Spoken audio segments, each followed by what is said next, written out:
All right, good afternoon, everyone, and welcome to our Wednesday Parsha class.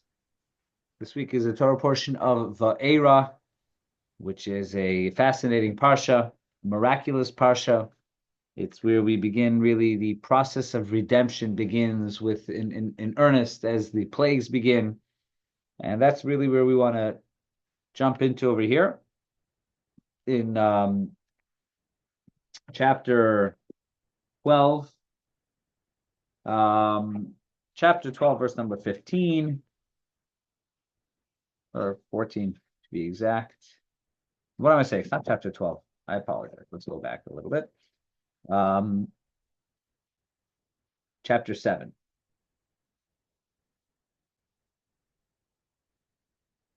Okay, chapter 7, verse number 14, in the Torah portion of Va'era is where we begin to learn about the 10 plagues. Before I get into the specific text of the plagues, I want to share an interesting idea, which is more of an overarching idea. I got to give credit where credit is due. This idea was shared, the link to right now, by Rabbi Glatstein, who shared like this. And this is connected to the Rambam. This past the 20th of the month of Teves is the anniversary of the passing of the Rambam. The Rambam, who lived 800 years ago, or 900 years ago. So one of the great pillars in all of Jewish history, one of the great pillars of Torah law, certainly one of the great pillars of Sephardic Jewry. And he was born on the 20th of Teves, which was this past Monday. This week, we connect to the yard sites of two of the great leaders in Jewish history, two of the most influential leaders in Jewish history, one being the Rambam, Moshe ben Maimon, and the other will be this coming Friday,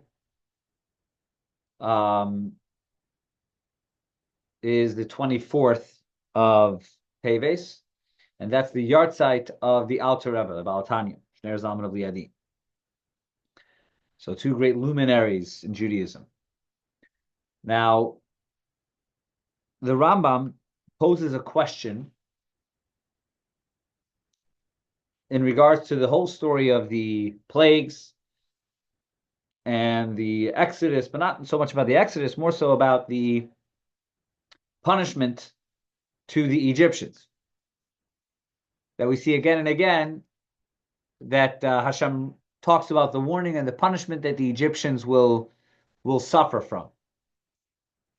So the question he poses is, why were the Egyptians punished for something that was divinely ordained?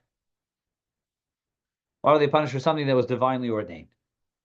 And he talks about this in his Sefer Hayad, the book of Mada, the laws of Tshuva, which is a very fascinating area of Jewish law. The laws of Tshuva, it expands beyond just the laws of Tshuva, but really to understanding of God's ways and that which is predetermined, that which is not predetermined. So it's a beautiful area of Torah to study. But he shares the following.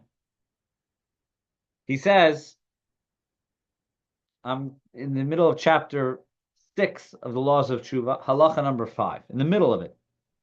He says, Vahaloi kosuv b'Torah. It says clearly in the Torah, Va'avadum v'inu oisam. Already well before the slavery in Egypt, we have the Bris Bein Absarim, the covenant which God has with Avraham Avinu, a very unique moment in which he basically spells out what is going to happen. And he says, your children are going to descend to a land that it's not theirs, and in that land, they will become servants, they will become slaves, v'inu osam, and they will be punished, or they will suffer. So says the Rambam, Hari Gazar ala Mitzrayim lasos ra.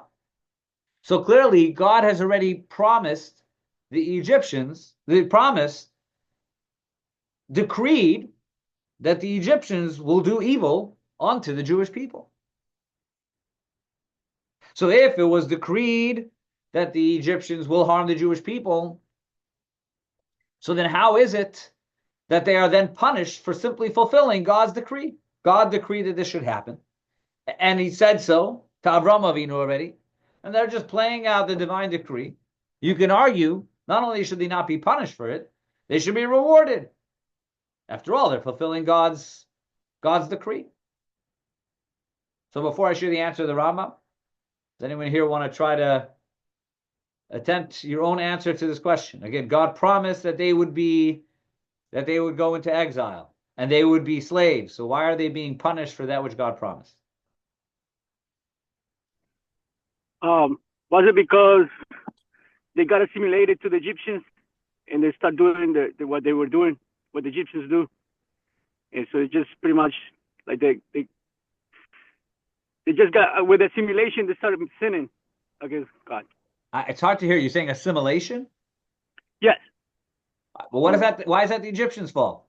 The Egyptians are being punished for enslaving the Jewish people. That was promised earlier. Rabbi?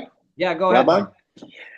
Is it because they answered the decree, so therefore they need to suffer the consequences because they chose to accept that decree? Okay, you're getting somewhere here, but I think it requires further clarity. God decreed that this would happen, and they are fulfilling the divine decree. It's negative. This was God said that this would take place. An Egyptian, if they were standing in court, would say, "What do you mean? God promised that this is what we were supposed to do, so we're doing that which God wanted." But it's a negative decree, and they chose to answer it. Same way you. Let me share what the Rambam says, and maybe that's what you're suggesting, Moshe. But let's see what the Rambam says. So in the words of the Rambam, he continues. He says, and by the way, he adds another example to this question. He says, so too in Devarim, we find a similar decree, not on the Egyptians, but on the Jewish people. It says, V'kamu, this is at the end of Devarim, it says, V'kamu ha'amazeh, this nation will then rise, V'zana acharei, l'kei nechar haaretz, and they will sin, they will follow the foreign gods. So here too, he says, God seems to have decreed. Gazar Yisrael, avodah zarah. So then how could the Jewish people be punished for avodah zarah when that was a divine decree? And he answers, Lefi shaloi gazar al ish ploini hayadua sheyiyahu hazona elakol echad ve'echad me'os hamazonim l'avodah zarah il rasalav le'oived. He says the reason is, let me move on to the Egyptians.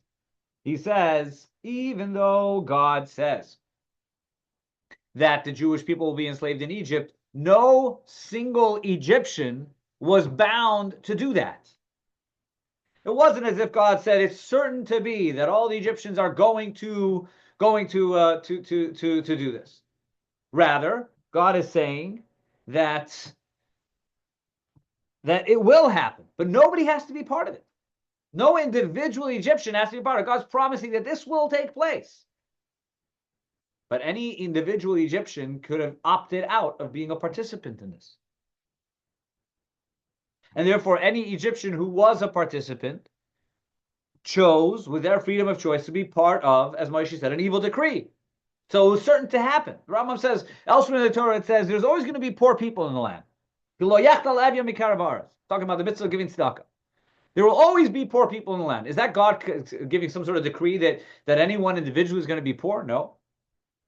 There's going to be poor people. It may be you, it may not be you. So to over here, God says the Egyptians are going to enslave the Jewish people. That's the Egyptian nation. But an individual Egyptian has a choice whether to be part of that or not. And that's why they were punished. Some of you maybe joined me last Thursday where we spoke about an idea, somewhat of a parallel idea, in which we asked if the Torah is a inheritance or the Torah is an acquisition, because we find both terminologies. We find Torah Tziva Lanu Moshe Morasha Kilos Yaakov. The Torah is an inheritance, and then alongside that we say that Kinyan Torah, and there's 48 ways to acquire Torah. Haskin atzmacha lilmod Torah she'eino Yerushalach. Prepare yourself to study Torah because it's not an inheritance. Which is it? Is it an inheritance or is it a kinyan, or is it something you have to acquire?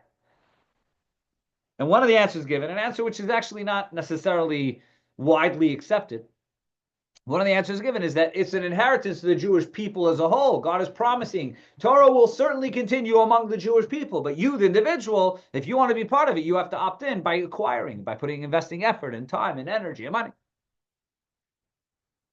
So we find this idea in other contexts as well, is that while there may be a decree that this is going to happen to the klal, to the group, or to a nation, or from a nation, that doesn't in any way bind any individual from being a part of this.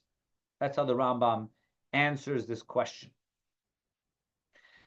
The question is, the Rabbi, by the way, one of the great Torah commentaries who often disagrees with the Rambam, disagrees with the Rambam's explanation here too. He says he doesn't like that answer.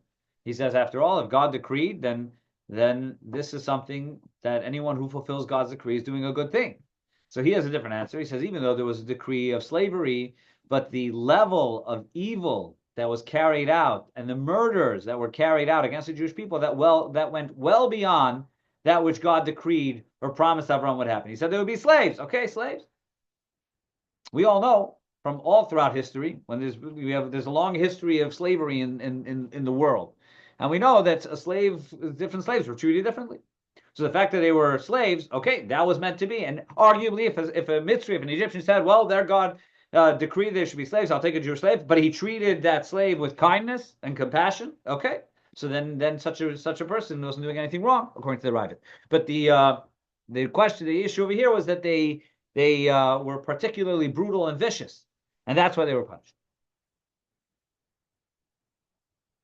Now that's with regards to the Egyptian people as a whole. What about Paro himself? So here you have this question takes on another layer, because here you have God saying that I'm going to harden his heart. I will harden God's heart. Over here, it doesn't say right over here, but he says, I will harden his heart, and he won't send you out. Which raises the question, if God is saying, I will harden Paro's heart, then why is Paro being punished? It's a different question. Till now, we were saying that it's part of a divine decree. Fine, so we answered the Rambam's answer, that everyone is that everyone had the option of not being part of that decree. But Paro, we find God actively hardening his heart, which in a simple level simply means that Paro did not have the ability to make the right choice. He lost freedom of choice. Freedom of choice means that a person has the freedom to choose between the right and the wrong path. But if you read through the story over here, it's pretty clear that God removed that option from Paro. So then how come Paro is punished? If he didn't really have a choice. He didn't have the choice. I mean, one of the very fundamental ideas of reward and punishment, and the Rambam again says this, one of the fundamental ideas of reward and punishment is that because there is freedom of choice, that's why there's reward and punishment. Without freedom of choice, there cannot be reward and punishment. That's why animals are not rewarded or punished, because they don't have freedom of choice. So if Paro lost his freedom of choice, why is he punished? And a couple answers that are given. One is that Paro's heart is hardened only later, not initially. If you look in the Torah, even right over here, verse number 13, Vayechazak lev Paro. Paro hardened his heart. This wasn't God doing anything. This wasn't God hardening his heart. It was his own choice.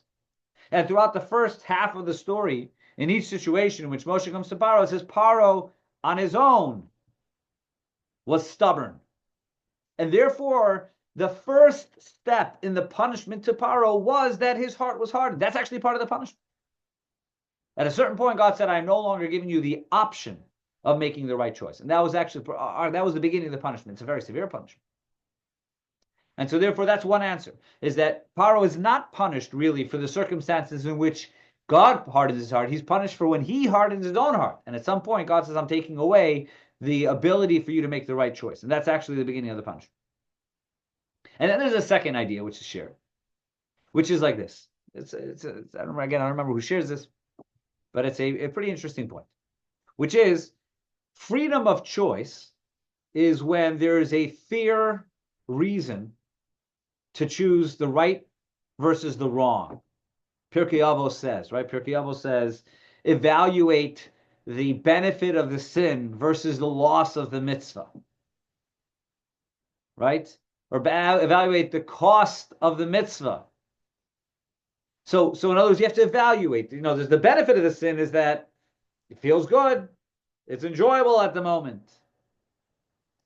That's the benefit. But versus its loss, hefseda. What is its loss? Its loss is that, all right, we can get into the loss of what every sin causes. But freedom of choice is exactly that, is to choose between the benefit of the sin versus the loss of the sin. In the situation of the plagues, it's almost as if because of the plagues that were taking place, it was an unfair choice now, because it was all slanted towards doing the right thing. For Paro to make a choice at that point and say, I'll let the Jewish people go, that's not true freedom of choice. That wasn't what the typical person faces when they have to choose between right and wrong. The consequence of doing that which was wrong was so overwhelming over there that of course he would choose to do the right thing. So therefore, in order to keep the scale balanced, so to say, God had to harden his heart, because any logical person at that point would, of course, choose to let the Jewish people go, because there's plague after plague coming. So then God hardened his hearts to make it to kind of even the scale again. So he has, on one hand, there's plagues coming for doing the wrong thing. On the other hand, his heart has been hardened by God. It doesn't mean that it was blocked. It doesn't mean he couldn't make the right choice. It was just hardened. God gave an added element of stubbornness to compensate for the plagues, which seriously tilted the scale towards doing the right thing. So that's the second explanation of he had freedom of choice in that situation because God made him extra stubborn alongside the motivation of the plagues. Okay. So that's how Paro is punished. So now we've explained why the Egyptians are punished. We've explained why Paro is punished. And now let's go to the actual punishment. And let's read a little bit of the text with maybe a few of the commentaries on it. Verse number 14. Vayomer Hashem Moshe. Moshe said, God says to Moshe, Kaved leif Paro.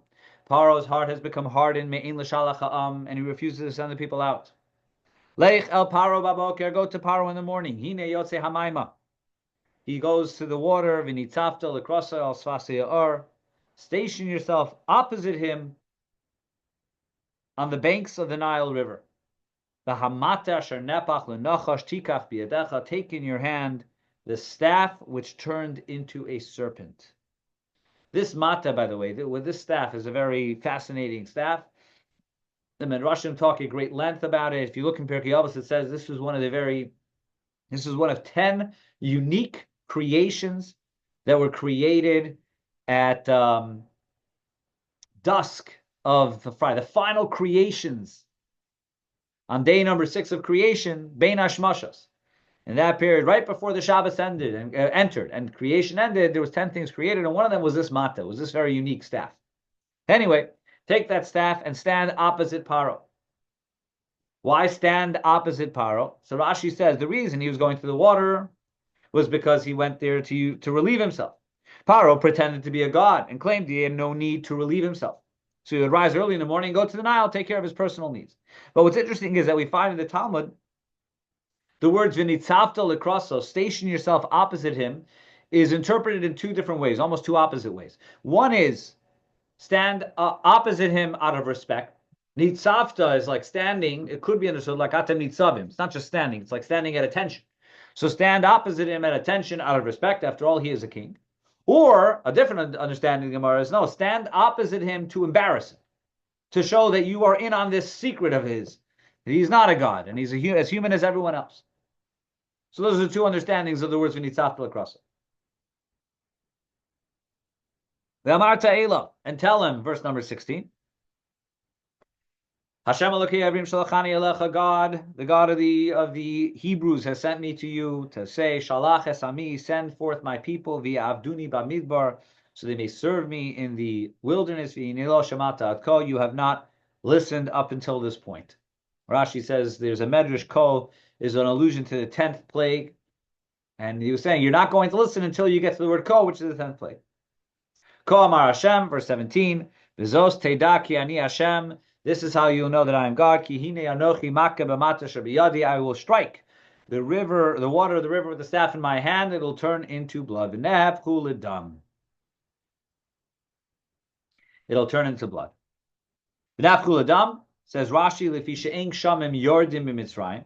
Rain does not fall in Egypt. V'nilos, it's no more than just the Nile River. This is the source of all sustenance. V'nilos olo mashkes ha'aretz. The Nile would rise and irrigate the entire land. And because of that, Mitzrayim oidim lanilos. Because of that, the Egyptians worshipped the Nile River. Lafika chilkas yirasam. Therefore, God smote their deity, and afterwards He punished them. The hadag asher b'yar tamos, and the fish in the river will die, and the river will become putrid, and the Egyptians will grow weary of trying to drink water from it. By the way, an interesting observation over here is, according to some, the water itself did not turn into blood. It looked like blood, but it didn't turn into blood. And what is the reason for that? He says because it would seem if the river itself was blood, then the words, the Egyptians will not be able to drink from it, should present themselves before the fact that the fish died. As soon as v'napchu l'dam, as verse number 17 says, as soon as it turns into blood, well, you can no longer drink blood. So therefore, according to this opinion, no, the river turned red or something else, which caused the fish to die. Once the fish died, that's what led the river to become putrid, and that's why they couldn't drink from it. Which suggests that until the fish died, they were technically able to drink from it. Just an interesting point. I don't think it's a simple understanding. The simple understanding is it will turn into blood. That's what the word says previously. The nafkul dam turns into blood. Anyways, that is one of the explanations on this topic. When it comes to the plagues in general, we have different medrashim and different opinions of what the plagues were. So we do come across differences in opinion. And here's one of them. And so that's what happened. Verse number 19 says, God says to Moshe, tell Aaron to take his staff and to raise his hand over the entire Egypt, their rivers, their canals, their ponds, and all of the bodies of water, the Yudam, and it'll turn into blood, and it'll be blood in all of Egypt, and in the wood and stone vessels. Vayasu came, verse 20, he did exactly that, put with the staff, and the water turned into in front of the eyes of Paro and his servants, and it turned into blood. And sure enough, the fish died, and the river became disgusting, and the Egyptians could not drink from it, and there was blood everywhere in Egypt. But the necromancers, the magicians, black magic magicians in Egypt were able to do the same thing, and therefore Paro was stubborn, as God had said he would be. Okay. All right, let's revisit this plague for a moment. Nothing in Judaism is by chance, and punishments and plagues are not random, even though the 10 plagues would come across as random, almost like a bag of tricks. God is going to show a bag of tricks, but clearly that's not the way it works. Everything is exact. Everything is intentional. Every detail of the Torah and every detail of God's behavior is meaningful. So what is the meaning behind this first punishment? I mean, it's really unusual. That's before we even get to the next one, which is even more unusual. But for punishments, it just seems to be an unusual punishment. When we think of punishment, we think of ailments. We think of maybe wild animals. We think of death. We think, there's different. And until this point, we've seen punishments like that. Typically until this point, punishments were a form of physical ailment, right? Think about the people who abducted Sarah. They were punished. Think about Yishmael, punished with physical ailment. And yet of all the plagues, none of them was really a physical ailment. You could say shchin, maybe the boils, but none of them is what we would call a typical sickness. So why does the Torah begin with the plague of blood? And I want to share 4 answers to this question. The first answer to the question is that Torah tells us again and again that God operates midah keneged midah, which means both in reward and in punishment. A person, the reward is commensurate with a person's actions.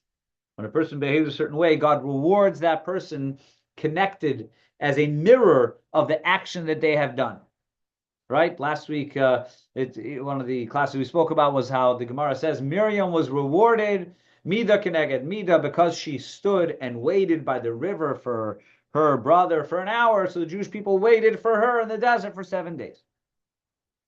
And punishment is also midah keneged midah. The same Gemara lists a whole bunch of people. They sinned, and therefore their punishment was like their sin. It says Shimshon, Samson, sinned with his eyes, therefore his punishment was that his eyes were taken out. So too over here, one of the basic ideas is that if you look at the beginning of the Shemos, perhaps one of the most horrific parts, and slavery and all of it was horrific, but perhaps one of the most horrific parts was the decree in which Paro says to throw all the Jewish baby boys born into the river. So therefore, the punishment is midah keneged midah, and the river is how Paro sinned. So therefore, the punishment happens with the river as well. That's answer number 1. Answer number 2. Answer number 2 is brought down in the Medrash that actually, if you look through the 10 plagues, the 10 plagues is following the manual of how to win a war. When you want to win a war against an enemy, the Medrash says you go through these 10 steps, and these are the 10 steps of victory. And I don't remember the analogy entirely, but one thing I do remember is that the first step, when it comes to winning a war, it has to do with the water supply. The water supply is the the most valuable supply to a country, and therefore, if you're able to break off their water supply, then you are well on your way to victory in war. Interestingly, I've heard that, right now we deal with a different enemy in Israel. We deal with the enemy of the terrorists and jihadists, where it's unique to what we're dealing with right now. But the major wars that the state of Israel faced, whether it was 1967 or 73 or before that, often began with issues related to water, where the countries that they battled, whether it was the Suez Canal or whether it was the water in the north, breaking down the water supply. Many wars throughout history have begun due to contentious issues regarding water. Because if the country doesn't have access to water, especially in the Middle East, especially desert areas where they rely on the flow of water from rivers, so then a country can't sustain itself. So therefore, God either followed or taught us the pattern of war, and that is to break off the water supply. So that's answer number 2. Answer number 3, that is given, and this is really what Rashi says. If you look in the Rashi on which we read, but we'll read it again, that the Nefchul Adam, Rashi in verse number 17, says that the reason for the river, why did God attack the river, is because the Nile River was worshipped.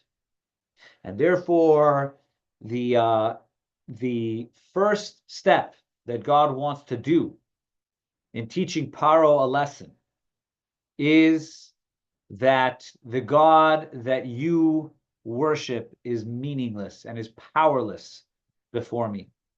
And that's the idea of the war. You look in the verse number 17. He says, "Bezos teda kani Hashem." This you will know that I am God. What do you mean? This you will know I am God, because you again, in the olden days, the notion of God, a person can have many gods, right? Even last week, they're going to want to know what your name is. Which God is this? But by attacking the God of Egypt, it was Moshe's way of saying, it was God's way of saying, Ani Hashem. Going back to the book of Shemos, I have the book of Shemos in front of me, is that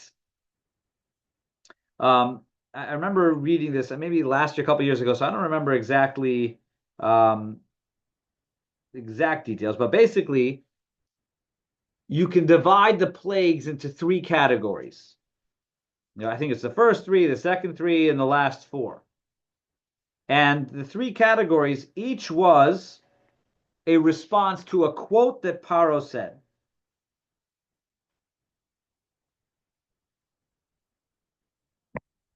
So the first quote when Moshe approaches Paro is Paro says, "Mi Hashem asher shama b'kola." Who is this God that I should listen to? Lo yadati es Hashem. Then he says, I don't know who God is, and I'm not going to send the Jewish people, and I'm not going to send the Jewish people.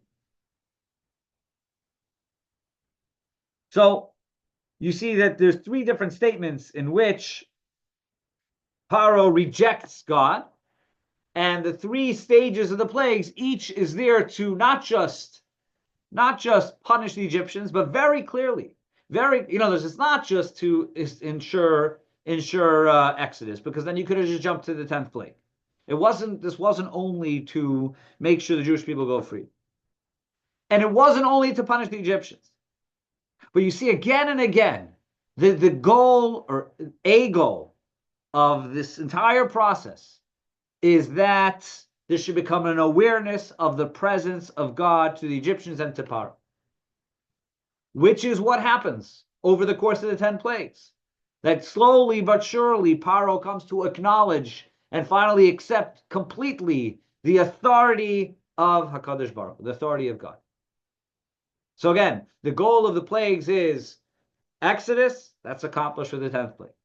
Punishment, that's accomplished throughout as well. And thirdly, to create an awareness, Bezos Teidaki Ani Hashem, to create an awareness in Mitzrayim that the God of the Jewish people is the God of the universe. And so therefore the first step in the plagues was to strike that which Egypt worshipped, to make an awareness that your God is powerless in the presence of the one and only God. So that's answer number 3. And finally, answer number 4. And this is what the Rebbe says on this topic. He says that by turning the water into blood, what is the message here? Again, if the idea was to strike, everything what we've said until now could have worked without turning the water into blood. Poisoning the water or drying out the river. I mean, that would certainly resolve this issue. Drying out the river. But the Rebbe says, no. The starting point of the plagues and the starting point of the direction in life begins with blood. Blood represents what? What does blood represent in Judaism? Blood represents passion. That's what blood is, the flowing of blood. Till today, blood is the passion of blood. The blood rushing represents the passion of life. And therefore, the first plague, or as the Rabbi says, the first step to victory is to ask yourself, where is my passion? If my passion is for Torah and mitzvahs and for Judaism, then everything will follow that. If my passion is for unholy activities, or my passion is for other things, then even if I'm trying to fulfill Torah and its laws, it's going to be very difficult to maintain or to sustain. Because passion is the starting point. And therefore, God, in this process of punishment or in this process of redemption, you could look at the 10 plagues as the beginning of punishment, you could look at the beginning of redemption. And the first step in redemption, in becoming free of Egypt, is to redirect one's passion to Hashem. And that's a big question. It's a challenging point, because it's harder than sometimes you tell a person, do a mitzvah. All right, do a mitzvah. You do a mitzvah you tell me what to do and I'll do it. Tell me what time to do it, how to do it, when to do it, where to do it, and I'll do it. But you tell someone to be passionate, it's harder. You can't just do it. Passionate means think about it, meditate upon it. We started by talking about the Rambam, whose yahrzeit was earlier in the week, so we can end with the discussion of the Alter Rebbe. whose yahrzeit is later in the week. So the Alter Rebbe was the founder of Chabad Hasidic philosophy, and there's a lot to it. Chabad Hasidic philosophy is generally seen as a intellectual message to the world, and it is. But the Alter Rebbe was also all about passion. It says the Alter Rebbe's passion was unparalleled. It says the Alter Rebbe would daven, and he would turn in circles, make tumble sauces as he was davening, so much so that they had to line the walls with whatever it is, with some sort of soft materials, so that when he bumped into it, he wouldn't hurt himself. And this would happen sometimes when he was reciting a mimer as well. One of his chassidim would actually go on the floor with him to hear what he was saying. Because even the Alter Rebbe is Chabad, and Chabad is wisdom, intellect, and knowledge, but the Alter Rebbe was all about the passion of Yiddishkeit, the excitement for Torah. Famously, the Alter Rebbe once said about the words we say in the davening, Ta'amu ru'u ki tov Hashem. Taste and you will see, as der Eibishter is good. Farzuch vestuzen, as the Eibishter is good. If you taste it, you'll see that it tastes good, that it's beautiful. It's not enough just to follow it. It's not enough to know the laws. One has to have the passion, the excitement for Yiddishkeit. And how do you develop that? You develop that with your davening, and you develop that with the singing. With Alter Rebbe taught us the power of nigina, the power of song. Judaism is not just a cold set of laws of what to do. The starting point in one's observance of Torah mitzvahs has to be the passion and excitement. If one is passionate, one is excited, so then one will have the strength to overcome the Yetzer Hara. One will have the strength to deal with the challenges that life brings. And this is the Rebbe's idea of this first plague. The first plague, the first step towards victory over Mitzrayim, is to make sure that one's passion is directed to Hashem. Make sure one has the blood and the passion in serving Hashem. And then if a person is excited and joyous in serving Hashem, then one is on their way to redemption from Mitzrayim. All right, stop here. And God willing, we will continue our Torah study next Wednesday with the Torah portion of Bo.